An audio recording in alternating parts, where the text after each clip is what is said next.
Hi Aquarius, welcome. This is your reading for today. Be open-minded po, hindi po halos lahat makaka-resonate. Tingnan natin kung ano yung current energy mo. Challenge at naghihintay sa'yo, okay? Then, thank you nga po pala sa mga nagsusubscribe. Lalo na sa mga bumabalik, marami pong salamat.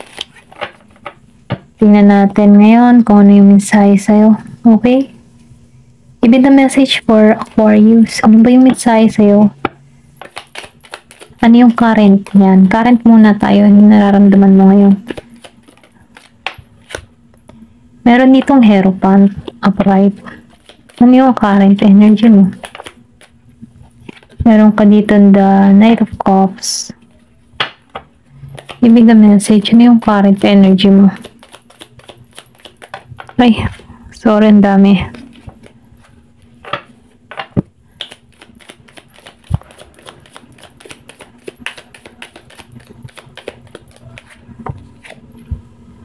King of Cups.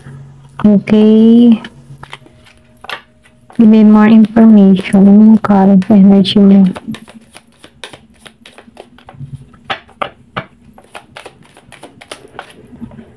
Meron ka dito the Four of Wands reverse. So, nakikitaan ko dito, no? Meron ka ditong person na Aries Sagittarius, okay? Or pwede rin sabihin na ito yung patungo sa'yo. Kaya lang, I think person mo to kasi lumabas yung naka-reverse. So, nakikitaan ko dito na wala pang pagkikita sa inyong dalawa, okay? Kumbaga, no? Nakahang pa or pwede rin sabihin na malayo pa kayo sa isa't isa, nasa LDR situation kayo. Ito lang nakikita ko. Dahil lumabas sa the Hierophant reverse, ay upright, and si Knight of Cups reverse. Then sinabay ni King of Cups. Nafe-feel ko, no, andito ka sa moment na pakikipagkasundo, okay? Meron ka ditong pinagkakasunduan or pwede rin sabihin na meron ka ditong person na gustong makipagkasundo sa'yo. Pero ganun pa man na nakikita ko dito na ikaw yung tipo ng tao na madasalin or pwede rin sabihin na nire-respeto ka ng mga tao sa angkin mong katangian. Kumbaga, karespeto ka. Then, nafe-feel ko din dito napaka mapayapa mo. Ayaw mo ng gulo, ayaw mo ng away. Nakikita ko dito yung pagiging mo ding relihiyoso. Patas kang tao. Ito rin nakikita ko. Kaya lang, madalas sa iyo, no, sa pagiging mo mabuti dito, tinitik advantage ka din ng tao. Kaya sinasabihan ka lang din dito, no, na magbigay ka din ng boundary. Huwag mo hayaan din yung tao sa paligid mo, pwedeng sa katrabaho, sa pamilya mo, no, na laging ikaw yung kukuhaan. Kumbaga, ikaw, dahil sa pagiging mabait, ano, nakikitaan ko dito na, tinuturuan ka dito na, bigyan mo ng boundaries din yung sarili mo, okay? Huwag give ng give. Kasi, sila take lang ng take sa'yo. Ito rin nakikita ko dito. Pero ganun pa man, siguro, dahil katangian mo rin talaga yung mapagbigay, hindi ka madamot, kaya, maybe, sinasabihan ka lang din dito na, bigyan mo din ng boundary. Huwag halos lahat bigay. Then, nakikita ko dito sa King of Cups, meron ditong tao na nagkaka-interest sa'yo. Pwede sabihin, person mo to, okay? Siya yung tipo ng tao na King of Cups na stable na. Nakikita ko rin dito na matagumpay siya. Okay? Seryoso. Or pwede rin sabihin na meron ditong hindi pagkikita sa inyo. Pwedeng karelasyon mo na rin ito. Naku, sana no, iniintay mo to. Ayun nga lang, tinuturoan ka dito na bigyan ng limitasyon yung sarili mo. Kasi maybe ko yung bigay ng bigay dito, hindi nagiging patas yung sitwasyon. Ayun, ito na nakikita ko kasi meron ditong hindi pagkikita. Pero ganun pa man na nakikita ko dito na maayos ang kalagayan ng person mo. Pwede rin sabihin energy mo to, si King of Cups. Maayos ang kalagayan mo. Mahilig ka sa mga bata. Then nakikita ko rin dito na maraming blessing na dumarating sa iyo. Kumbaga, no, binibless ka. Ito na na-feel ko dito. Ayan. Tinan pa natin. Ano naman yung challenge?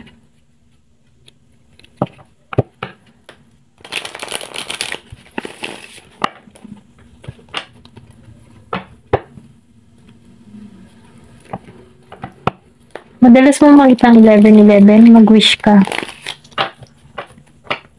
Give me the message for Aquarius. Ano yung challenge? Ano yung challenge? Challenge siya sa'yo. Pasensya na, inaantok ako. Meron ditong 6 of Air. Ano yung challenge sa'yo? Yan, Aquarius energy. Meron ako nakita dito na umalis. Inalisan ka. Knight of Fire. Pero ganun pa man ano. Ito yung challenge. Meron dito umalis sa'yo. Or pwede rin sabihin na nagkalayo ka ng tao na to. Walang pagkikita. Knight of Cups. And 4 of Wands. Meron kang person dito na Aries. Leo, Sagittarius. And Scorpio, Cancer, and Pisces. So, 8 of Air, reverse. Give me more information. Ano yung challenge? Oh, merong umiiyak dito.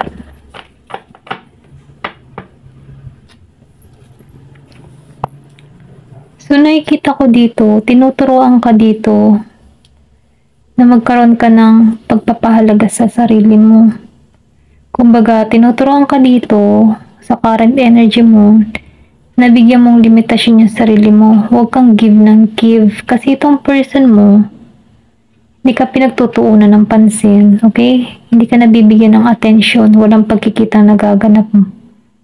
Ikaw kasi dito, nafe-feel ko dito na magaling kang makisama eh. At yung person mo, dahil meron siya, kumbaga mas kang makisama sa person mo. Yung person mo medyo busy, hindi ka niya pinagtutuunan ng pansin or sabihin natin hindi ka binibigyan ng pansin.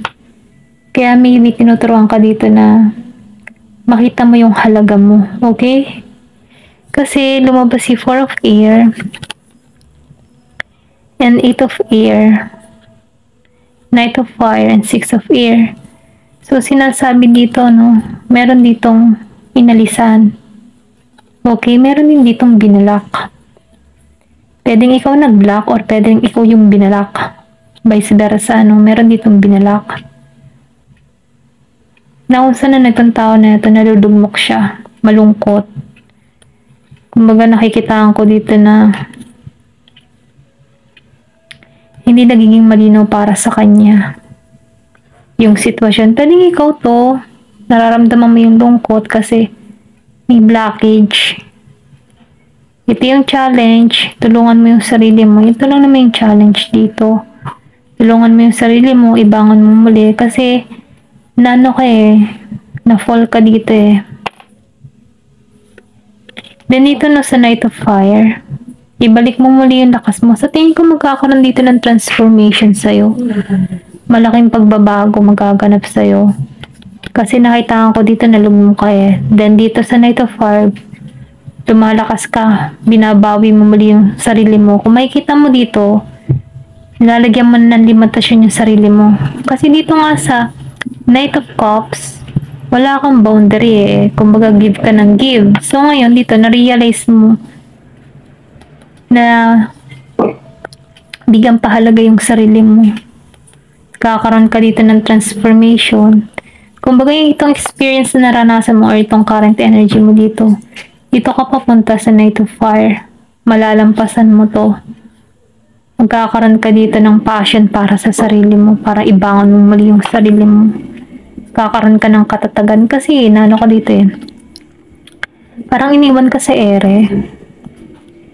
Ito lang yung nakikita ko. Tinanggalan ka. Iniwan ka sa ere na wala. Or pwedeng sabihin inalisan ka. Pwedeng binala ka na lang bigla. May block na lang, may nang-block dito na bigla. Yung parang binalak ng bigla nang walang paalam. Ganun, bigla na lang binalak para hindi siya makontak. Ganun.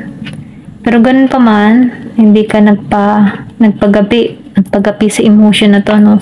Kasi may blockage. Tinulungan mo yung sarili mo or pwede rin sabihin, pinapasa-isip sa'yo dito, ito yung challenge. Tulungan mo yung sarili mo, okay? Kasi mahalaga ka. Pahalagan mo yung sarili mo. Huwag kang give ng give. Yan, tuloy sa give ng give ka dito, tinake advantage ka. Pero ganun pa man na-feel ko dito yung transformation. Transformation na magaganap sa'yo. Okay? Tingnan natin kung ano yung kahihinatnan. Yan. Ano yung pinahihinatnan? Kahihinatnan. Ano yung naghihintay? Ayan. Naghihintay sa connection na to kasi nakifeel ko dito na meron ditong tinik advantage. Give me more information. Ano yung kahihinatnan?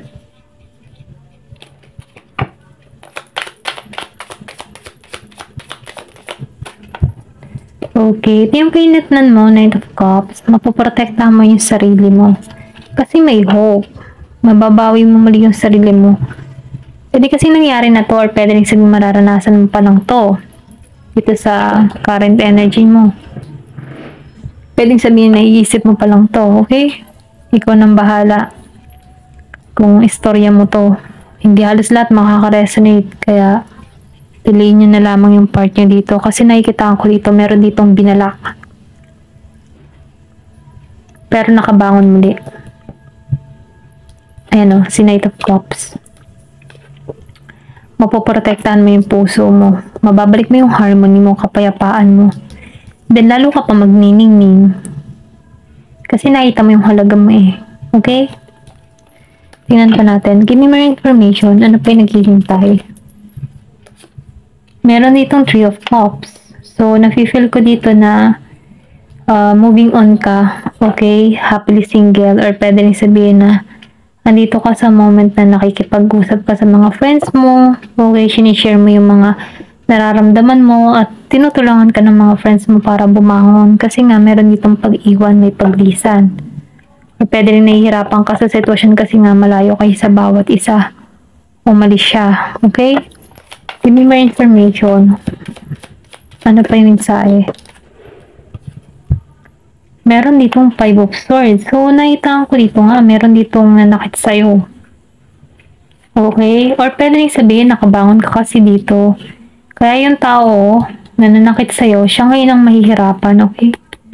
Kasi nakabangon kang muli. Kung makikita mo dito sa Knight of Cups, okay? Nabalik mo yung puso mo. Nabuo mo muli, meron pang hope, pag-asa dito. Kumbaga, nagningning ka dito. Sa tulong din ng mga kaibigan mo, okay? At dahil doon, binalik mo muli yung sarili mo. At yung tao mo, person mo, dahil meron nga ditong hindi nagkita, hindi nagkasundo, or wala pang pagkikita, nanging kaganap, kasi nag-busy yung person niya, siya ngayon ang masasaktan kasi bago ka na eh. Natuto kang lagyan ng limitasyon yung sarili mo, boundary. Before, hindi. Kasi give ka lang ng give, okay? Give ka lang ng give. Ito na nakikita ko. Malaking pagbabago magaganap sa'yo. Oh, diba? Lumabas ang dasan. Kasi ikaw pa rin ang tagumpay. Kasi, sana eh. Kumbaga, nagningning ka dito eh. Kung makikita mo. Knight of Cups. And the Sun. Lumabas pa ang Three of Cups. Sa tulong ng mga kaibigan mo, naka-moving on ka sa sitwasyon. Kasi meron ditong inalisan, binalak. Tinulungan mo yung sarili mo. Dahil sa pagtulong mo sa sarili mo, no, binalak ka ng tao na ito. At yung tao na nang-block sa'yo, siya yung masasaktan. Kasi, naka-moving on ka eh. Okay? Nagniningning ka. Ginagabayan ka. Then, nafe-feel ko dito, may transformation na magaganap sa'yo. Natuto kang lagyan ng boundary yung sarili mo. Natuto kang pahalagahan yung sarili mo. Okay? Tingnan natin kung ano yung mensahe sa'yo. Give me more information. Ano yung mensahe sa'yo?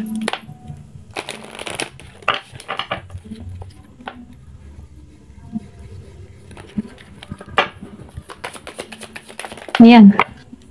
Karmic relationship. Nasa karmic relationship ka, may lesson dito. Kumbaga, tinuturuan ka dito, lagyan ng limitasyon yung sarili mo para malaman ng person mo na hindi ka dapat ginaganon, okay? Kumbaga, mayroon ditong lesson para sa'yo at lesson din sa person mo. May free message. Meron dito magme-mensahe sa'yo, okay? Meron ka ditong persong Aries. Give me more information. Marirealize ng tao na ito na mali yung ginawa niya kasi maybe may pagka-dominante tong tao na to, controlling. Ikaw, sunod ka lang ng sunod. Pero dahil inalisan ka dito, nagkaroon ka ng boundary, natutunan mong baguhin yung sarili mo. So ngayon, may paglagong nagaganap sa'yo. Tulong din ng mga kaibigan mo is parang napamulat dito sa'yo yung na dapat hindi ka ginaganon, ano. Then, nafe-feel ko din dito, no, na hindi ka sinasaktan, dapat hindi ka sinasaktan, hindi ka binabaliwala. Dahil walang pagkikitang nangyari dito, so ikaw, binuha mo yung sarili mo kasi nagkaroon ka ng hope para sa sarili mo.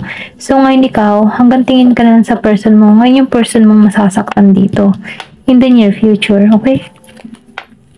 Give me more information. Ano pa yung mensahe? Meron ka ditong source. So, nagtiwala ka dito eh, okay? Or pwede rin sabihin may source ka kung paano ka naka-moving on, or may source ka kung paano mo natuklasan to. Okay? Meron kang kaalaman. Kasi naitaan ko dito na may block eh. Pwedeng ikaw na rin yung nag-block sa tao na to para makalimot. Okay? Vice versa, kung sino yung nag-block dito, ikaw ba o siya. Kasi meron tong mga nilihim sa'yo. Meron ditong 39 years old, 24 and 31 years old. Give me more information. Pwede rin sabihin may gut age gap. So, nakita ko dito, natutunan mong irespeto yung sarili mo kasi nafe-feel mo dito na hindi ka pinagtuunan ng pansin eh. Okay? Meron ditong respect. 26 years old. Yan, nakikita ko dito yung nagningning ka. Okay? Meron ditong message of peace. Meron ditong makikipagkasundo hindi sa'yo. Makikipagbate, okay? Gusto humingi ng kapayapaan sa'yo. Gusto iklaro yung lahat, okay? Meron 35 years old. Ayan. Ito lamang po. Thank you for watching and love and peace.